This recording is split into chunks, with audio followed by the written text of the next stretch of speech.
The F-22 was supposed to be the fighter of the future for the United States Air Force. It was designed to go up against future fighter jets from the Soviet Union. Instead, the US became embroiled in low-intensity conflicts in the Middle East. Although the F-22 saw action in Afghanistan and flew Overwatch in Iraq and Syria, it was generally overkill for most missions in these countries. The F-22 order started out as 750 planes when the program began in the 80s, but Lockheed Martin only ended up building 195. Now the F-35A is the future of the Air Force fighter fleet. The F-35 is America's most expensive weapon system. About 270 have been delivered so far, and the Air Force plans on buying 1,763 over the course of the program. International allies are also buying the F-35A, which helps bring down the overall price. The jet tells you everything that's happening in the battle space, so now you've got a lot of time to sit back and make far better decisions, way better decisions than I ever did as an F-15 pilot, about where to put my airplane and how to accomplish the mission that I've been assigned to do. But the high operating costs of the aircraft could prevent the Air Force from buying as many as were envisioned when the F-35 was first selected. Costly stealth features, design bloat, and delays have possibly pressured the Air Force to look for alternatives to fill in the gaps. Ready, 3, 2, 1, action.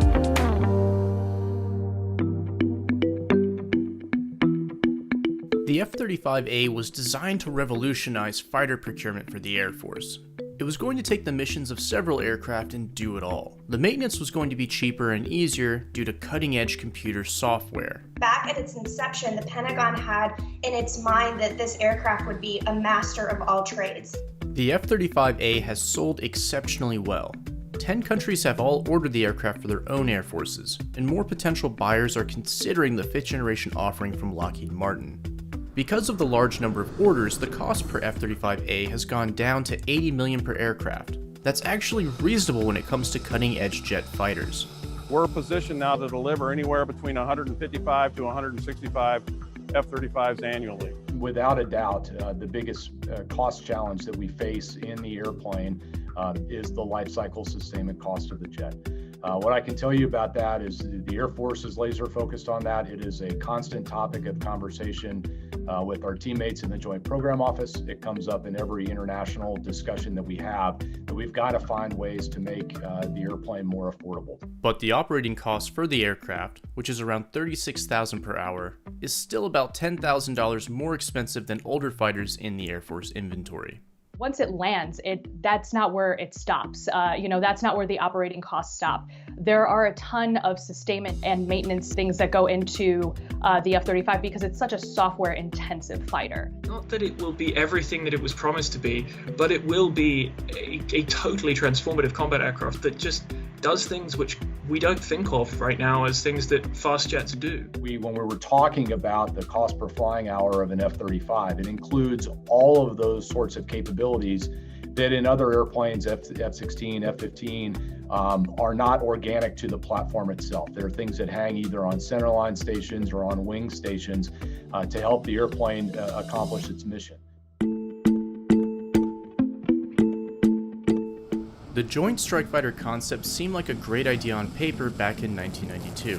One basic airframe that is modified to meet the requirements of several branches of the US military. The F-35A for the Air Force, the B for the Marines, and the C for the Navy.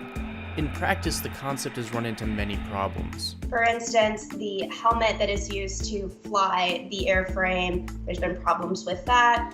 There's been an F-35 that is caught on fire on the flight line. And then anything that you can think of that would just normally go wrong on a manufacturing line, all of the logistics and supply items that go into that. I mean, there's just been a hiccup pretty much at every turn in developing this weapons platform. The manufacturing of the F-35 involves almost every state in the US, thousands of jobs, and the involvement of international partners. From an economics point of view, from an F-35, it's about 254,000 jobs across the United States. 48 states are involved in the manufacture of the or support of the F-35. 1,800 suppliers across the U.S., $49 billion annually. Just a very strong economic engine for the United States. Even though from the get-go the F-35 has had some problems, you now see more lawmakers backing the program overall because a lot of states are so involved in its manufacturing process. And of course, last year, that manufacturing process was brought even more stateside after Turkey was removed from the program. As a combat aircraft, the F-35 is definitely not a failure. It's one of the most capable combat aircraft in the world, and it will only get better from here on out. It's more expensive than it should be. It's more expensive than it was promised to be, partly just because of the level of ambition that was poured into it. The estimated lifetime cost of the program is roughly $1.6 trillion. Although the F-35 is an incredibly capable aircraft, the Air Force appears to have decided to diversify its fleet. The F-15EX, an upgraded version of the F-15 that first flew in the 1970s, is on the acquisition block, and the Air Force received its first F-15EX on March 11th of 2021.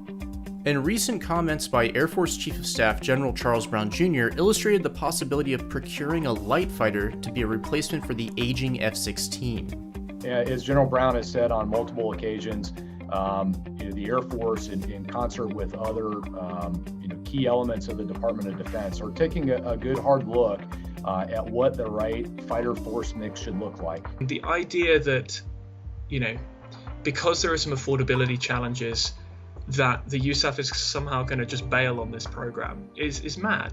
Of course they have to consider the future fighter mix because the sums don't add up and they haven't added up for a long time.